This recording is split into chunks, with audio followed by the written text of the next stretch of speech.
So the next question then I'd like to ask, just processing what everyone has said, it seems like a real common thread and a theme that I'm hearing is the need to have partnerships, the need to mobilize citizens, the need to work with multiple different stakeholders in order to really have impact.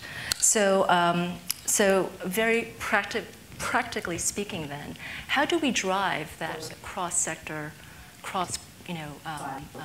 industry partnership so that we can reach the individual girl and woman who doesn't actually reside in a sector or a silo separately? I mean, she's a whole human being. Everyone's trying to kind of do the same thing, which is empower her, but from the different perspectives. How do we forge those partnerships so that they can actually have the maximum efficient impact on her? And maybe I'll start this way around this time. Is that okay? Yeah? Yeah, great. Yeah. I mean, there's so many ways we can partner. I think I would just sort of focus on two, and I think it comes back to something you and Janine said about that, just making that personal connection. Because again, I think sometimes we think, public-private partners or partnerships, there's some mystical thing. And I think they frankly are as simple as a corporate responsibility officer in a company and a local NGO or a local personal leader, or contacting someone in the State Department and saying, this is what we're doing, how can we work together on a project? And just to take another Nike saying, just do it. And I think every single example we've got are examples of partnership. So I think there's sort of partnerships at just an individual one-to-one level where there's probably 1,000 partnerships just in this room, but constantly thinking, whatever work you're doing on women's issues and women's empowerment, who else could we work with to leverage the resources we've got? I think one of the type of partnership that I'm really interested in, which I think we need more of, and the ambassador spoke about it a bit, are sort of collective action partnerships where we have groups of companies working with the State Department, with USAID, with non-governmental organizations. And I think a good example on that front is some of the work that's being done on trafficking and anti-trafficking, which again is an economic empowerment challenge as well as a human rights challenge. And individual companies and NGOs are doing their work, but how can we collectively work together with sort of groups of companies setting principles and standards and mobilizing resources on a more sort of collective basis.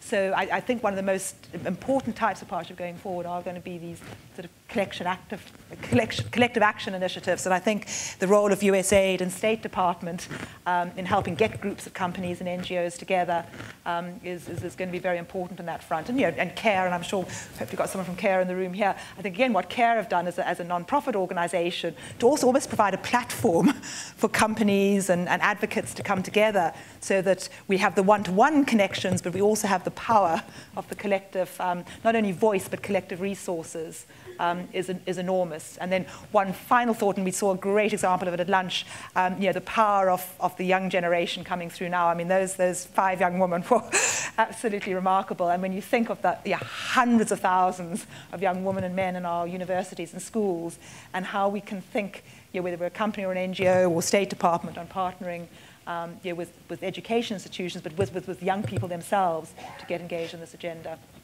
It's great potential. Thank you. Well, I think there's been quite a number of, in recent years, sort of cross-sectoral types of gatherings, whether you see Clinton Global Initiative or Global Philanthropy Forum, World Economic Forum. All these ones are sort of global leaders coming together, cross-sectoral, public, private, government, philanthropy, really trying to figure out a good solution to many of the world's problems. That's really at the highest level, showing political will, showing big money, showing, what leaders want to drive.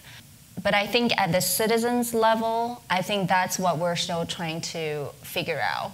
How can citizens, each individuals like you, can be involved? And actually your solutions may be just the ones that, governments cannot figure out. We sit in the government actually always think the best solutions come from the citizens, comes from the mass. So there's increasingly this effort to try to reach out to the public and to identify the best ideas and we can highlight those best ideas. For example, G20 is actually happening right now. And our Department of Treasury, before this current G20 in Seoul, launched this challenge, really challenging the world to think of creative ways to increase small and medium enterprises' access to finance.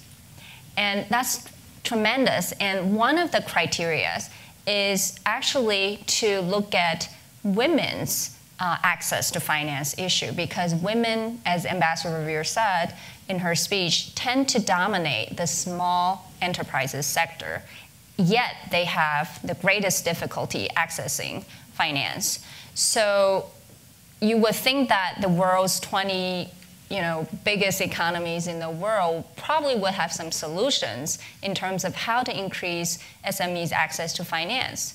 But no, they think the best ideas will come from the citizens. So they launched this challenge, and they identify 12, I believe, best ideas from the people, and then brought them to the G20 in Seoul, and the governments would commit new resources to actually scale up those great ideas. I mean, that's increasingly a model that we are seeing, that governments really trying to reach out the best ideas.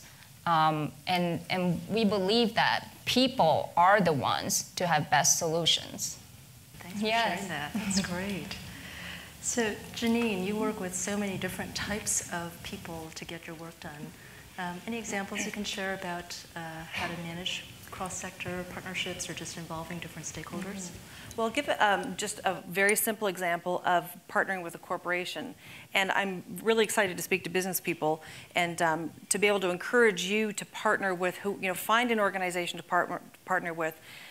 Do your research, but then jump in with both feet. And I'll give an example of an organization here in Atlanta called MedAssets. The CEO is John Bardis, and he's a remarkable leader. And he found out about Heart for Africa. He found out what we were doing, and not just saying he wants his corporation involved, but he as a leader jumped in first. And I think that that's so important. Whether you're the CEO of the company or you're the leader in your department, people are watching you, and they're watching what you're doing, and they're watching your steps. So keep that in mind when you go back, even in your conversations today and tomorrow. People are going to be listening to what you're saying.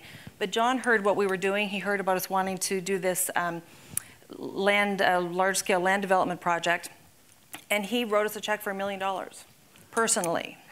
That wasn't his corporation, that was a personal check. And then he challenged his company to get involved. He's a footprint of, I don't know how many, I mean, they're lots, tens of thousands of people. And so that was huge. So they have a matching program as well. So if people want to donate to the organization, because we're an official charity, the company will match their donation.